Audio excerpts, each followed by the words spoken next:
Jadi kita memulai dari mana ya? Mungkin dari pertama kali saya belajar spiritual ya. Nah, saya tanya-tanya sama dia, lu kenal dukun nggak gitu? Waduh, kenal Iya, dukun gua udah itu pertama kali itu mas saya tuh udah mentok karena saya demen banget sama tuh cewek. Udah sementok udahlah gue pelet aja kali ya Cinta gitu. ditolak dipeluk. Iya. Akhirnya dipertemukan sama ada namanya Korin, namanya Buyut Gofar. Buyut Gofar Al-Bogori. Itu. Akhirnya saya pulang ke rumah, saya nyalain laptop, waktu mau tidur tuh masih sekolah kan, besok kan sekolah. Saya nyalain laptop, setel lagu kenceng-kenceng, lampu nyalain, tidur tuh saya tuh. Saking takutnya dia datang ya? Saking takutnya dia datang tuh, saya tidur. Pas tidur itu ada suara harimau mbak. Oke. Mungkin sekitar jam 12:30 atau jam 1 malam lah, sekitar itu. Ada suara harimau mengaum dan itu suara laptop itu sampai kalah. Sampai saya tidur tuh kebangun kok.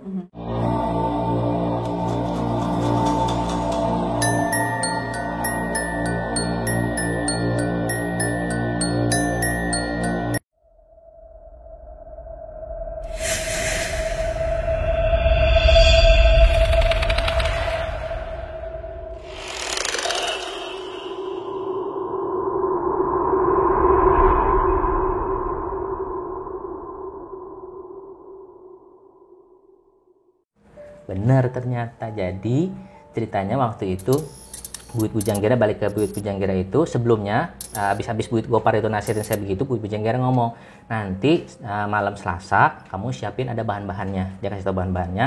Nanti dia datang. Pada saat dia datang itu dia mau nyatu. Jadi mesti kalau ngomong kasar jadi istihodam. Istihodam itu kalau teman-teman nggak tahu seperti jin Aladin tahu. Jadi Bujanggira itu bakal di samping saya terus.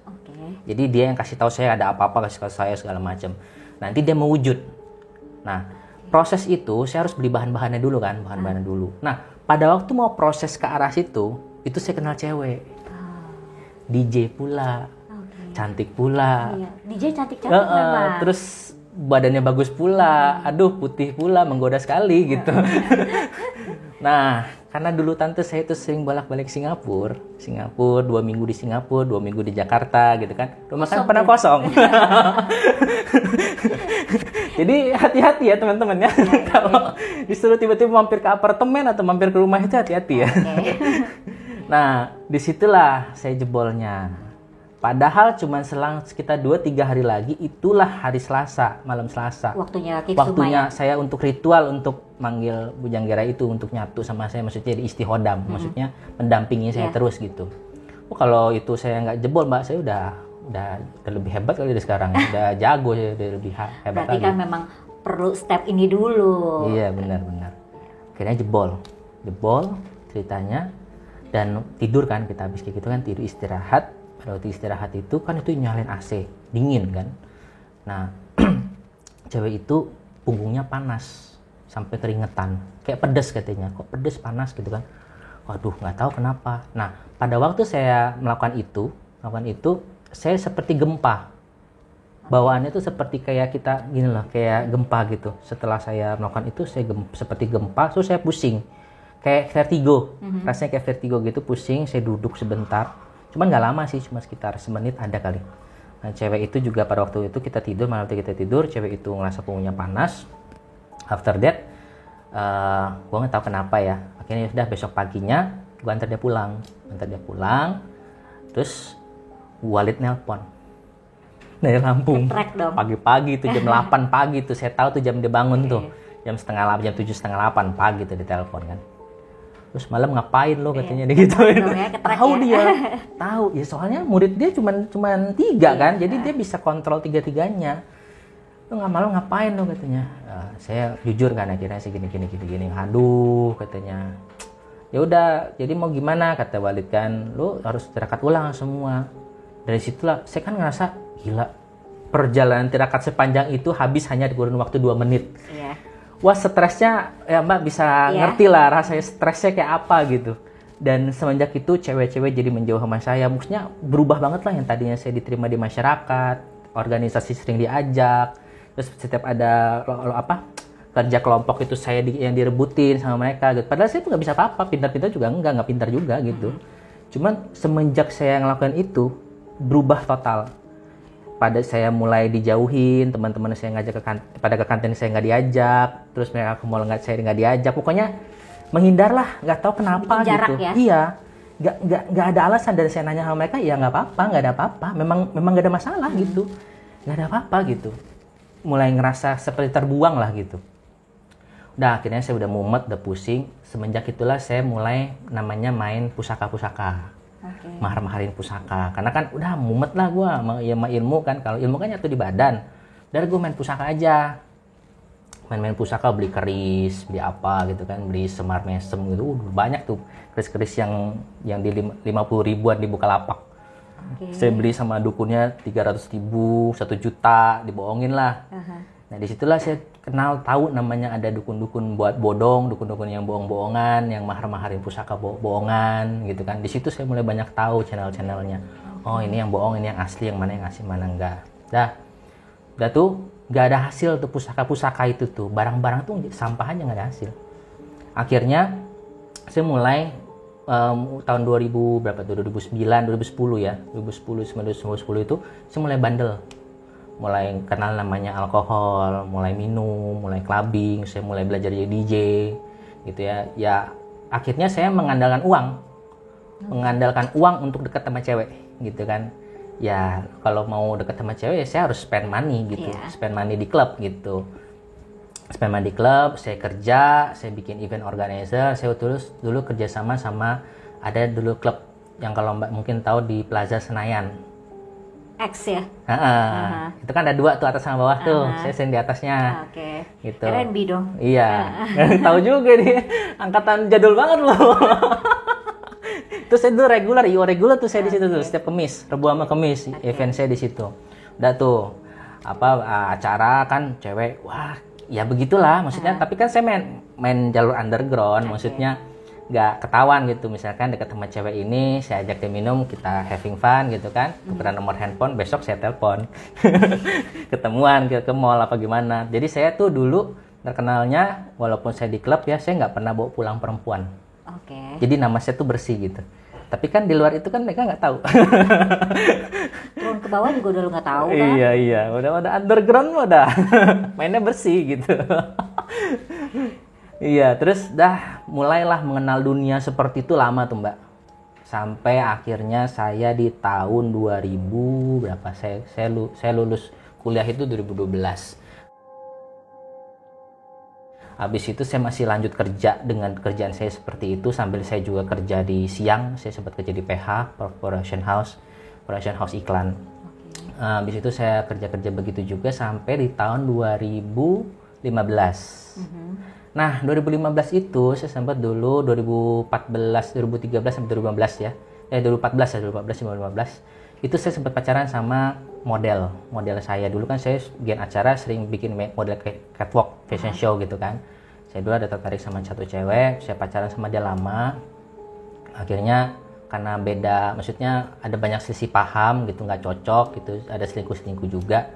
Akhirnya ya sudah, dulu tuh saya demen banget sama dia gitu. Suka banget. Akhirnya putus. Habis putus itu saya stres.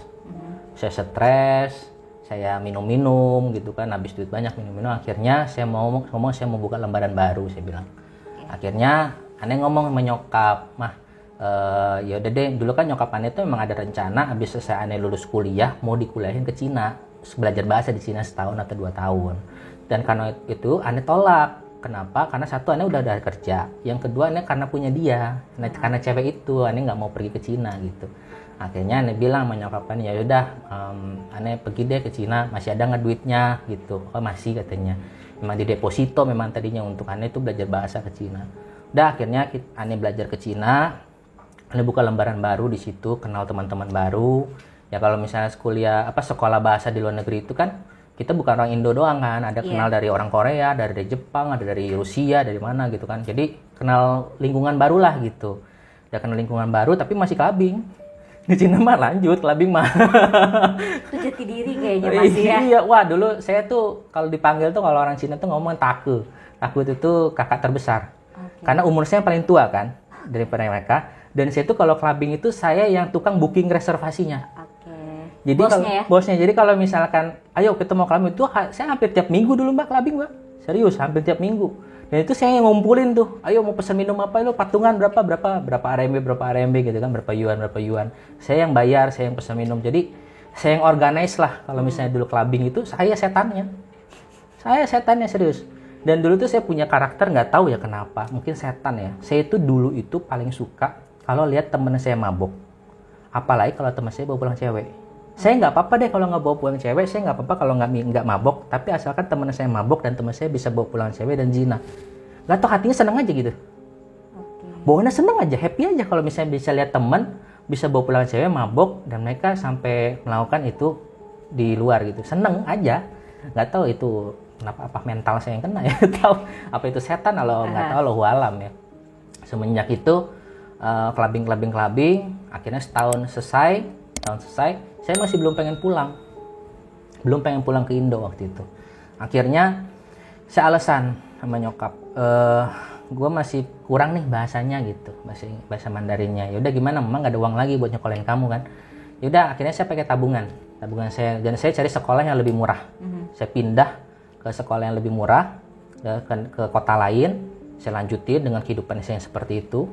Sempet juga dulu kenal namanya ganja gitu kan, ya namanya clubbing gitu kan, kita kenal namanya ganja gitu. Jadi dulu tuh sempet tuh saya tuh bawa rokok surya dari Indonesia tuh 3 slop. Jadi kita lepas tuh di bandara, kita masukin ke mana tuh namanya, ke bagasi. Tapi bungkusnya kita lepas, nyampe di Cina kan nggak bea cukai. Di Indonesia nggak bea cukai, biar nggak bea cukai. Nyampe di sana, ganja itu, box itu kita tumbuk, ya kan. Terus tembakaunya kita keluarin, terus kita campur sama box itu, kita masukin lagi. Terus kita bawa ke klub sampai kayak gitu. Jadi bau-baunya kayak gitulah, sampai ngerasain kayak gitu. Pernah juga saya lagi ngambil barang sama teman saya. Itu kan kalau di Cina itu kalau naik taksi itu bisa double, maksudnya gini. Kita udah pesen taksi nih. Dan dia tuh taksi itu kalau misalnya ada space, dia masih bisa terima tamu lain. Di sini tuh gitu.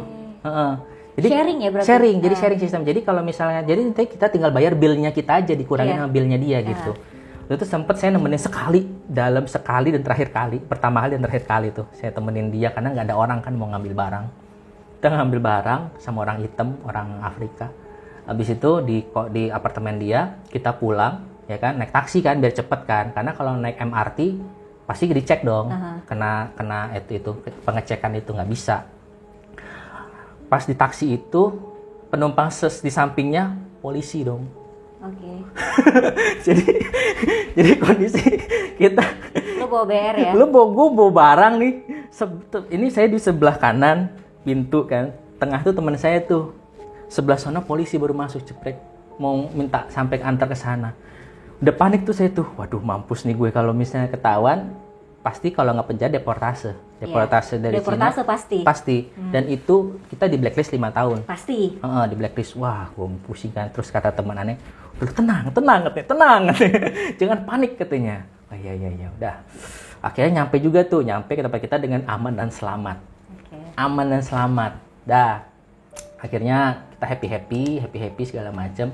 Lulus lah akhirnya, kelulusan masih party. Dan dulu itu tuh saya itu minum itu seminggu bisa 2 kali. Jadi Jumat itu kita kadang ke klub, Sabtu itu kita party di apartemen.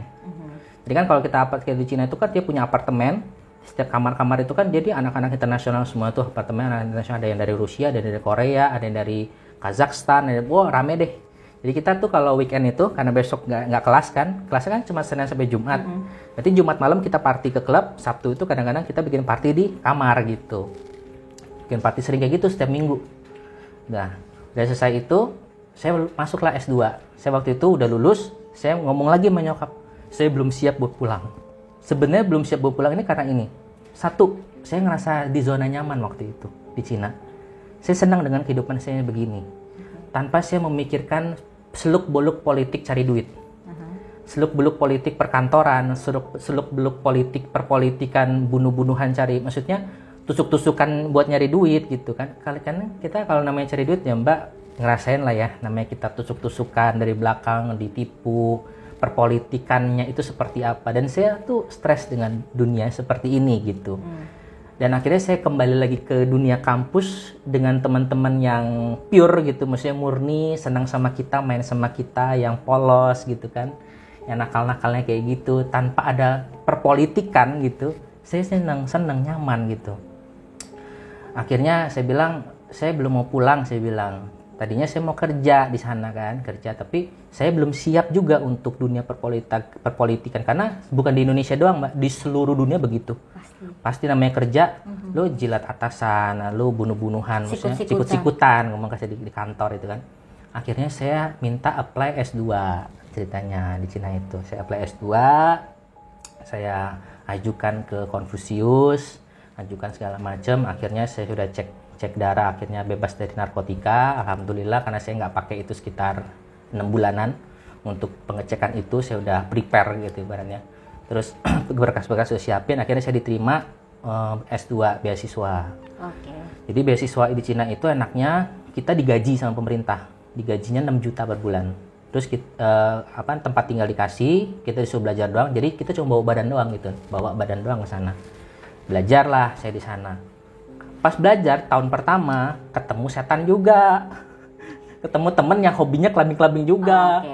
Tapi itu di tahun pertama toh, karena dia tuh satu angkatan di atas saya. Kan kalau S2 kan 2 tahun, jadi dia udah satu tahun duluan.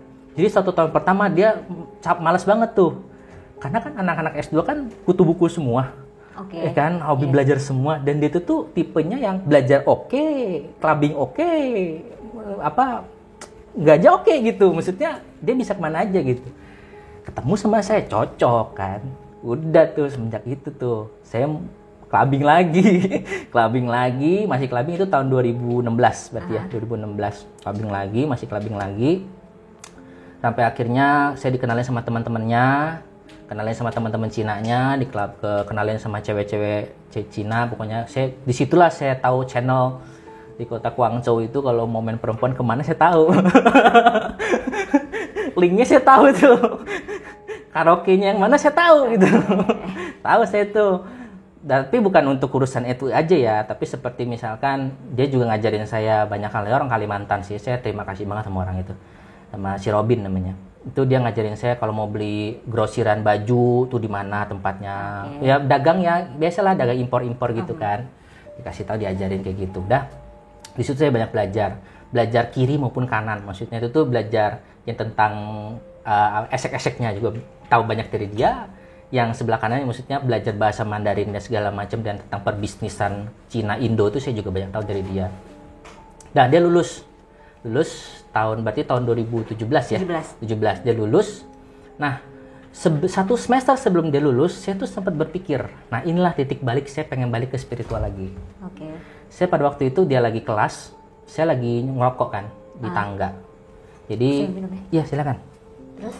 Saya lagi ngerokok di tangga sendirian. Jadi karena saya punya roommate saya itu, teman sekamar saya itu orang Thailand.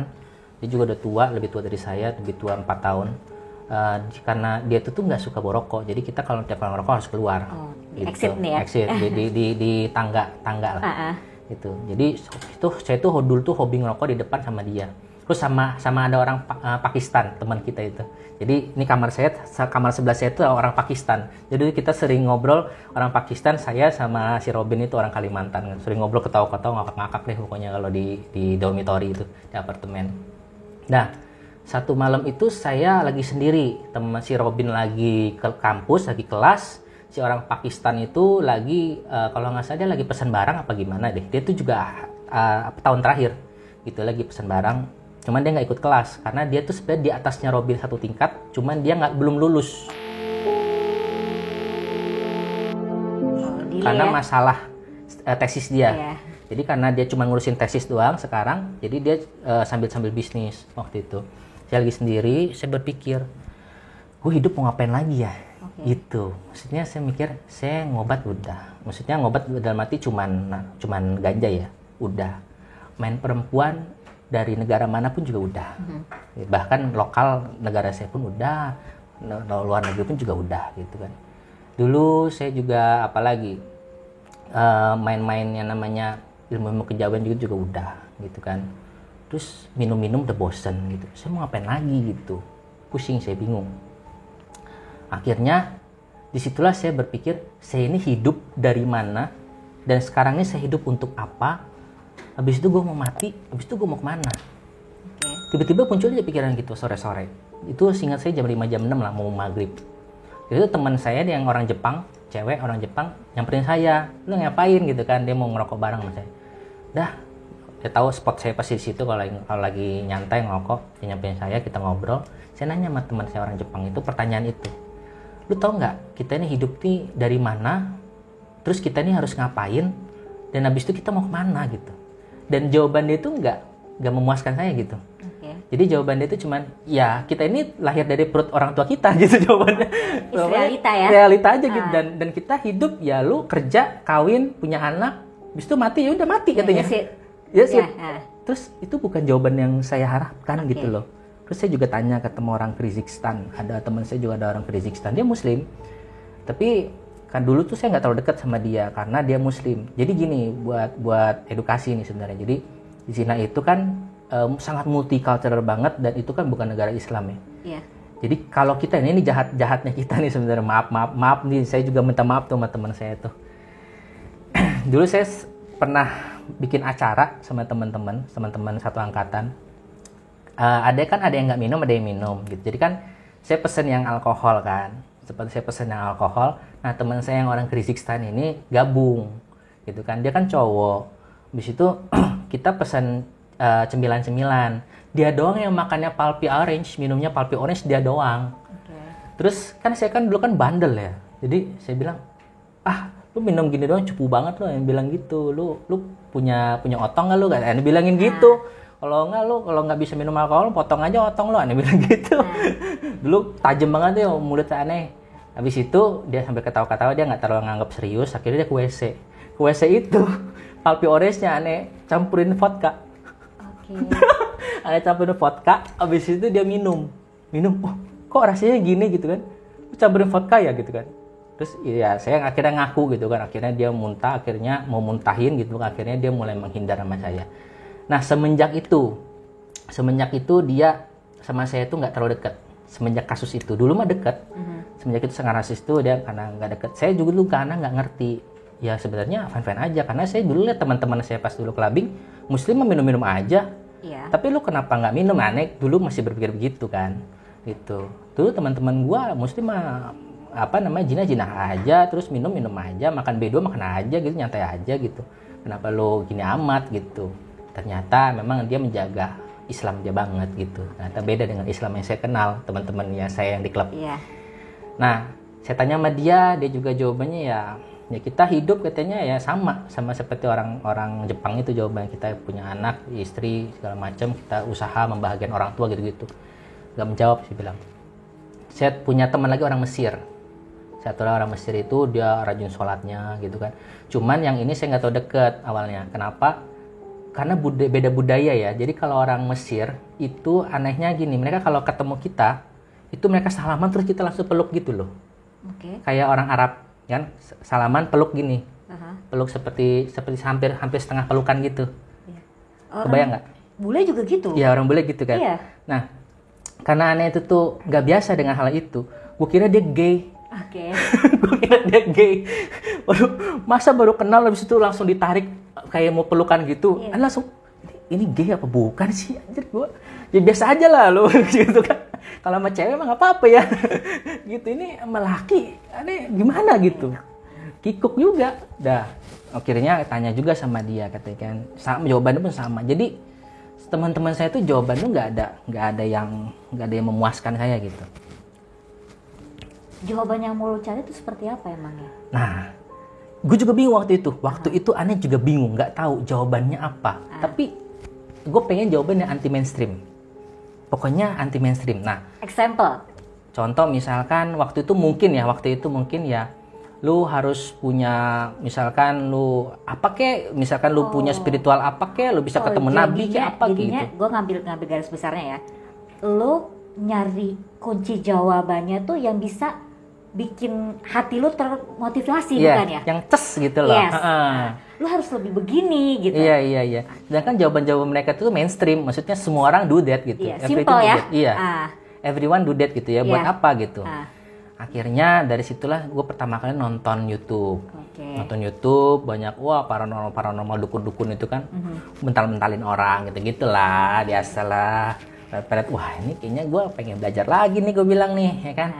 Coba gue bilang, gue juga sama cewek juga udah nyobain semua kan, udah biasa aja gitu. Dan akhirnya saya pulang ke Indonesia, waktu liburan itu saya temuin lagi Walid. Kaget Walid, udah berapa tahun gak ketemu dia kan, gak pernah kesini semenjak kasus itu. Itu ada kali sekitar, saya tuh kasus itu 2009. Saya ketemu Walid lagi 2016. Mungkin ada sekitar hampir 7 tahun ya? Iya. 7 tahunan saya gak ketemu Walid. Ya kan makin botak aja itu dia kan. Nyamperin dia kan, rumahnya main sana, Walid apa kabar, assalamualaikum gitu. Wih kemana aja lo katanya. Nah, situlah ngobrol. Akhirnya saya bilang, ngomong, saya pengen belajar lagi gitu kan. Yakin lo katanya, udah selesai main-mainnya gitu jawabannya. Walid cuma jawab gitu, udah selesai main-mainnya, udah bosan katanya sama dunia katanya. Ya dibilang bosan banyak mah enggak lah ya, mana kita usaha. Dah. Akhirnya aneh ditemuin lagi sama Bujang Gerai. Itu saya takutnya setengah mati, Mbak. Takut gitu. Karena dulu itu saya tahu kalau Bujang Gerai marah itu. Karena dulu pernah. Saya juga belum pernah cerita bab ini nih. Dulu waktu itu saya ngejalanin ilmu mahabbah itu. Pertama baru dapat asma lembanyung segala macam itu. Saya sempet makan B2.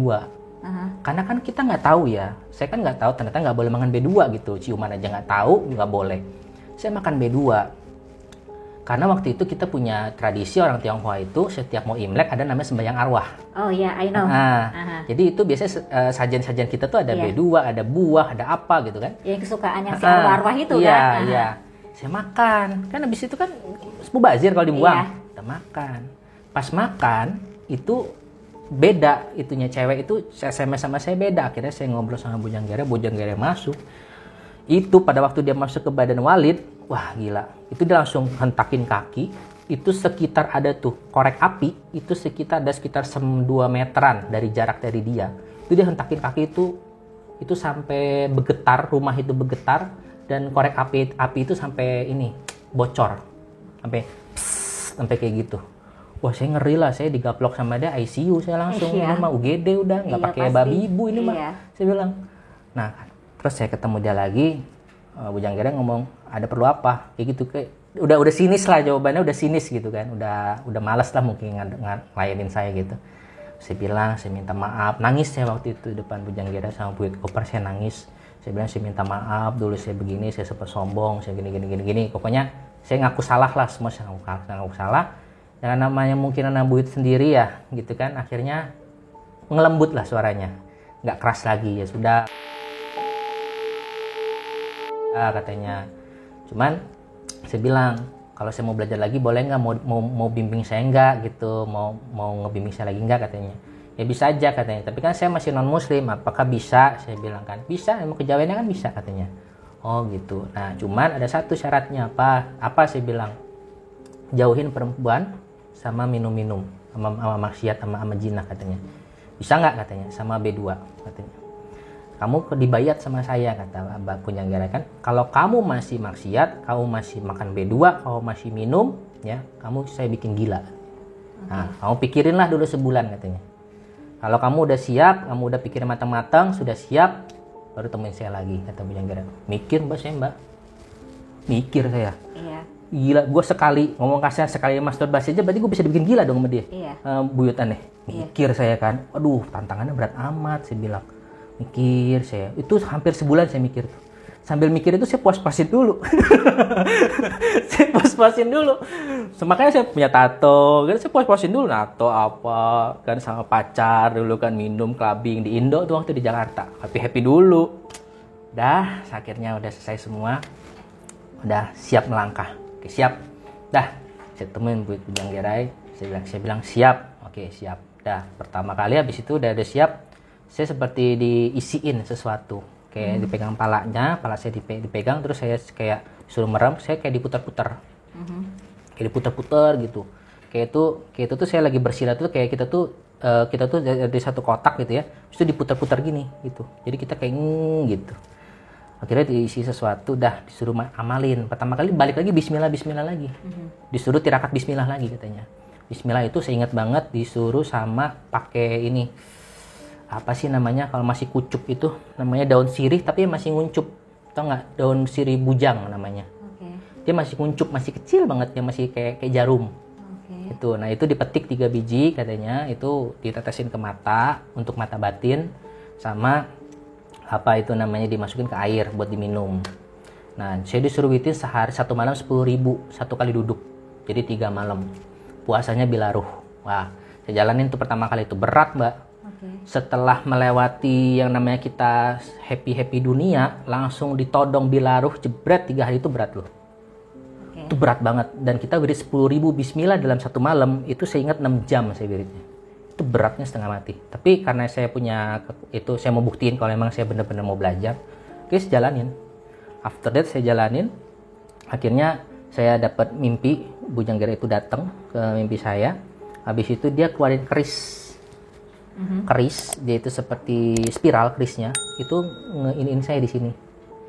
Seperti giniin gitu, di pipi, bagian pipi. Kayak ngukir ya? Ngukir saya, tapi dia bulat gini, seperti bulat-bulat gini. Akhirnya saya bangun. Semenjak itulah saya mulai bisa lihat seperti mata batin, jatuhnya seperti kalau kita ngeliat itu seperti ada film. Ada saya, ada sosok apa. Itu pertama kali. Saya bisa ngeliat namanya kuntilanak itu gimana, pocong itu gimana, jin itu gimana. Itu pertama kali, dan itu aneh-aneh wujudnya. Tapi kita kalau ngeliat wujudnya asli emang nggak ada ya. Tapi pas kita melek ini sempat kediam bentar, itu kayak kita ngeliat sosok dalam pikiran dan hati kita seperti lihat TV gitu. Dan kita ada di situ gitu. Terus saya tanya Bujang, itu apa? Itu mata batin terbuka hanya setengah. Kenapa nggak dibuka full? Karena saya waktu itu baru mulai lagi. Dan tidak ada ilmu-ilmu khusus untuk perang. Jadi kalau misalkan kamu lihat full dan jin itu nyerang kamu, saya nggak bisa apa-apa. Bahayanya itu. Makanya dibukanya setengah dulu. Nah, saya pelan-pelan habis itu saya mulai belajar lagi, saya tirakat lagi, ulang semua amalan saya dulu dari mahabbahnya segala macam, saya ulang semua. Itu perjalanan ada 6 bulan tuh. Jadi habis tirakat ini 6 bulan full saya tirakat. Tirakat awal itu seperti apa contohnya? Puasa. Tirakatnya puasa aja, puasa wirid. Jadi gitu, puasa wirid, malamnya wirid, siangnya puasa gitu terus kan. Semua amalan saya tirakatin ulang. Nah, sampai akhirnya saya balik lagi ke Cina kan. Di situ saya kan disuruh puasa sama guru saya, puasa 100 hari. Nah, puasa 100 hari sambil saya disuruh amalin Al-Fatihah 100. Al-Fatihah 100 sama Asmasir dulu namanya Sirul Zatullah begitulah. Itu disuruh amalin itu juga. Saya tuh kalau sama guru kan manut ya. Jadi saya jalanin gitu kan. Setiap malam sambil puasa tuh selama di Cina. Nah, pada waktu di Cina itu saya sudah di semester akhir. S2 saya tuh sudah semester akhir. Jadi kalau diingat-ingat di runut kembali tadi, teman saya kan udah mau lulus tuh. Udah mau lulus, saya 1 semester di awal tadi itu saya balik itu yang tirakat itu. Semester akhir saya lagi nyusun tesis, saya nirakatin apa yang disuruh guru saya. Yang 100 hari disuruh puasa 100 hari, disuruh baca Al-Fatihah 100 setiap malam, disuruh baca Asmasir 133 setiap malam, jangan putus. Nah, dia baru cerita. Dia bilang gini, ini menurut penafsiran dia ya, Allahu alam ya. Jadi pada waktu saya lagi ngantri itu, bahwasanya itu tuh mau ngantri masuk akhirat maksudnya. Nah, tapi teman-teman itu tuh adalah hodam-hodam ente. Nah, hodam-hodam keilmuan ini hanya bisa mengantarkan kamu sampai gerbang. Nah, pada waktu kamu dicek berkas-berkasnya, itu ditolak berkasnya. Kenapa? Berkas-berkas kamu itu apa ya? Wiridan-wiridan kita, puasa kita, sedekah kita, ya kan? Habis itu saya senyum sama orang, saya baik sama orang gitu kan. Itu berkas kamu. Tuh, kamu kan disuruh cari Pak Muhammadin kan? Disuruh cari Pak Muhammadin. Artinya adalah Muhammad itu Nabi Muhammad, din itu itu artinya adalah agama. Jadi agama yang dibawa Nabi Muhammad. Nah, setelah kamu mau bersyahadat atau Nabi Muhammad, mau masuk, baru bisa masuk. Gitu.